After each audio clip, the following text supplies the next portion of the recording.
Continuación, entrevista a Jerzy Grotowski. Gurdjieff era un volcán. Parte 2. Pregunta. Hablemos pues de los elementos orgánicos y de la estructura de su trabajo actual. Grotowski. Al decir eso, usted está afirmando implícitamente que una estructura es necesaria, es fundamental. Si se toma el arte como vehículo, no es posible realizar un trabajo sobre sí mismo fuera de un marco estructurado, de una partitura de lo que se está haciendo, de acción, comparable con un espectáculo o un rito, que consta de un comienzo, un desarrollo, un final, donde cada elemento tiene su lugar lógico, técnicamente necesario.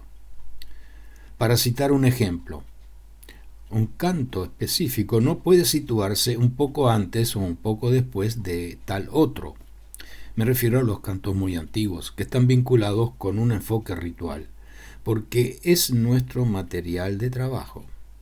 Allí, las calidades vibratorias de un canto o de otro no son las mismas en lo que a su impacto energético se refiere.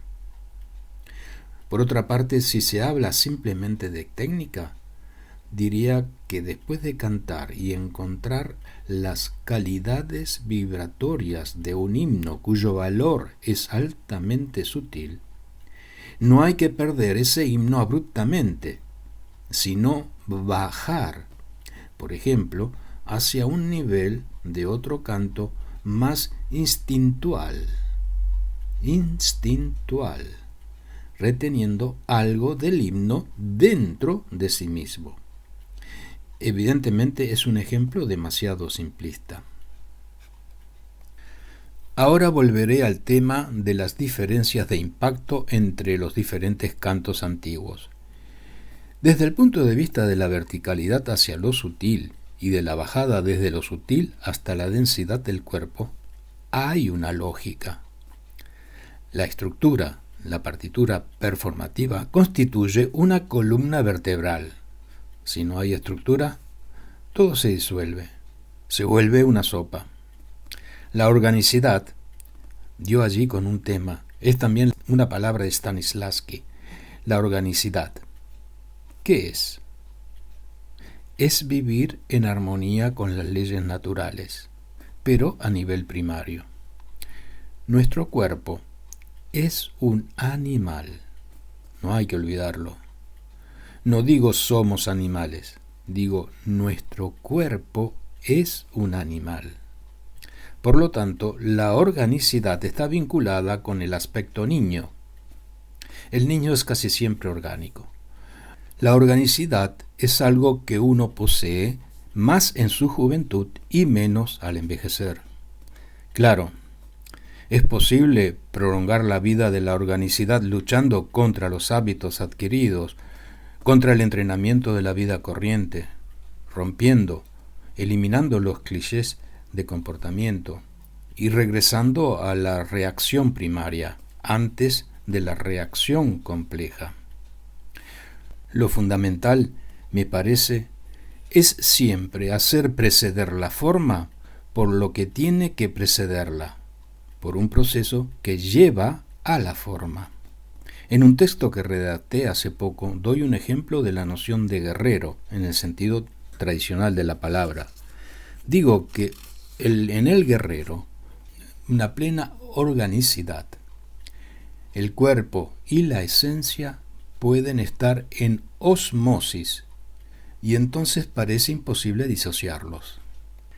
Pero no es un estado permanente, dura sino un cierto periodo corto. Es como diría Seami, la flor de la juventud. Entonces, cuando existe esa ósmosis de cuerpo y esencia, debemos encontrar la manera de captar la esencia, de tocarla. En mi primer lenguaje, también podría decir, no es cuerpo y esencia sin más. Es la organicidad de la esencia. Durante cierto periodo uno tiene virtualmente el cuerpo y esencia. Y después, quizás, tendremos el cuerpo de la esencia, a raíz de una evolución difícil, de una evolución personal que de cierta manera es la tarea de cada uno, pero que muy pocas veces se consigue. En ese texto hablé de una foto de Gurdjieff. Eso molestó mucho a ciertos lectores. Dije de manera fuertemente elíptica de que en esa foto se puede ver, en la forma en que Gurdjieff está allí presente, cierta imagen del cuerpo de la esencia. Quizás haya sido demasiado provocador. Es Gurdjieff viejo, muy viejo, sentado en un banco. Pregunta: ¿con el abrigo y el sombrero negros? Grotowski: con un abrigo y un gorro de piel en los últimos años de su vida. El paso del cuerpo y esencia al cuerpo de la esencia es algo muy difícil de formular. Uno lo intenta a través de la metáfora, pero la metáfora carece de precisión. Allí está el problema. Al comienzo del trabajo y también cuando uno es joven, el nivel de organicidad es fundamental. Pero quedarse en el nivel del cuerpo es disgregarse, destruirse. O para decirlo más abruptamente aún con Meister Eckhart, es podrirse con el cuerpo. Entonces hace falta descubrir otra cosa. ¿Y qué significa descubrir? Significa que hay que hacer. Siempre se plantea la cuestión de hacer. Pregunta: en su trabajo actual, ¿qué terminología usa usted? Grotowski: en principio, nuestro lenguaje de trabajo es similar al de las artes escénicas, pero con referencias al método de las acciones físicas de Stanislavski. Sin embargo, para trabajar sobre los cantos antiguos y sus calidades vibratorias, tuvimos que desarrollar una nueva terminología. En nuestro trabajo está muy acentuado el aspecto de los impulsos. En términos generales, se puede decir que intentamos evitar que se petrifique el lenguaje. Entonces utilizamos una especie de lenguaje intencional, que solo funciona entre las personas que trabajan. Cuando nos acercamos a los aspectos más complejos del trabajo supuestamente interior, evito en lo posible cualquier verbalización. Evito, por ejemplo, verbalizar la cuestión de los centros energéticos que podemos ubicar en el cuerpo. Y aclaro, que podemos ubicar en el cuerpo, porque eso no está nada claro. ¿Atañen al campo biológico o a un campo más complejo? Los más conocidos son los centros según la tradición de yoga, los que se llaman chakras. Está claro que se puede descubrir de manera precisa la presencia de centros energéticos en el cuerpo, desde los que están más vinculados a la sobrevivencia biológica, a los impulsos sexuales, etc., pasando por centros cada vez más complejos. ¿O hay que decir más sutiles? Y que eso sea el sentido como una topografía corporal cuyo mapa se puede dibujar claramente. Pero se presenta un nuevo peligro. Si uno empieza a manipular los centros en el sentido parecido al de los chakras hindúes, uno empieza a transformar un proceso natural en una especie de engineering, lo que resulta catastrófico. Se vuelve forma, cliché. ¿Por qué digo como los chakras? Porque la tradición de los centros existe en diferentes culturas. Digamos que en la cultura china está más o menos vinculada con la misma tradición que en la India, pero existió también en Europa. En los textos de Hichtel, en el siglo XVII, se encuentran, por ejemplo, dibujos, que son desde ese punto de vista muy instructivos. Si se verbaliza todo eso, se corre también el peligro de manipular sensaciones que se pueden crear artificialmente en diferentes lugares del cuerpo. Por lo tanto, prefiero una terminología menos firme, aun cuando en un trabajo preciso se puedan descubrir cosas también precisas y determinadas. En todo caso, se trata de una escalera, exactamente como la escalera de Jacob, y vuelvo a encontrar ahí la noción de verticalidad. En la escalera de Jacob hay fuerzas que suben y fuerzas que bajan. Nunca hay que olvidar esas dos direcciones. Uno perfectamente podría pensar que hace falta abandonar la presencia corporal para permanecer en algo diferente, pero este no es el caso. Abandonar es aceptable si en ese momento el cuerpo no se priva de sus capacidades y si conserva su propia manera de cumplir con sus tareas. Más aún, existe la manera de bajar. Si se llega a algo más sutil, está el problema de traer lo sutil hacia lo menos sutil. Pregunta: ¿cuáles fueron sus impresiones al ver por primera vez la película sobre los movimientos? Grotowski: la impresión de estar delante de algo extremadamente competente. Lo que más me llamó la atención es una observación de Madame de Salzmann acerca de los movimientos de las manos. Una observación muy sencilla. Al empezar un movimiento, la energía está puesta conscientemente, pero cuando, por ejemplo, se baja la mano, muchas veces ya no hay conciencia durante el movimiento. El movimiento hace perder la conciencia.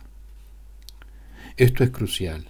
Lo que también me llamó la atención es que en algunos elementos compuestos, que se pueden comparar con gestos litúrgicos, se evitó el peligro del esteticismo.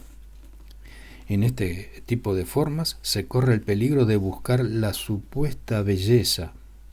Es un peligro mortal. Eso no se dio y me llamó mucho la atención. Es una técnica muy, muy importante. Antes de ver la película había leído ciertas descripciones, ciertas cosas acerca de los movimientos de Gurdjieff, y por lo tanto vi eso como una corroboración. Los movimientos son algo fundamental. Gurdjieff está arraigado en una tradición muy antigua y al mismo tiempo es contemporáneo. Supo, con una verdadera competencia, actuar de acuerdo con el mundo moderno. Es un caso raro. En nuestra época, en torno a esos problemas, hay tantos intentos fáciles, superficiales, ligeros o simplemente sentimentales. Y de repente aparece una persona que aporta una búsqueda y una práctica rigurosa. Insisto, una búsqueda. Para mí hay allí un elemento de búsqueda muy fuerte.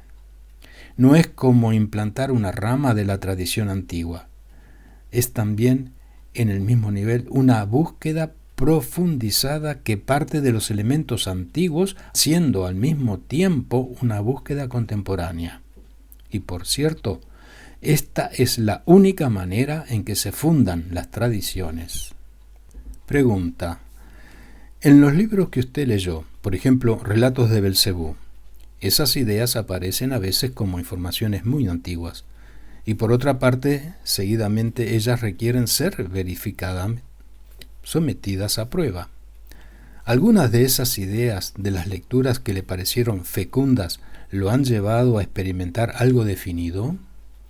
Grotowski: para mí fue la posibilidad de una corroboración esencial y a la vez una trampa, porque el empezar a corroborar actúa en dos direcciones.